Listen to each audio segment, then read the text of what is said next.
திருக்குறள் அறம் பாயிரவியல் கடவுள் வாழ்த்து.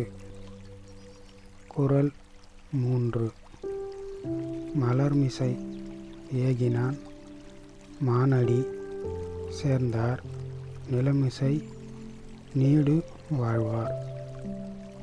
உரை: அன்பரின் அகமாகிய மலரில் வீற்றிருக்கும் கடவுளின் சிறந்த திருவடிகளை பொருந்தி நினைக்கின்றவர் இன்ப உலகில் நிலைத்து வாழ்வார்.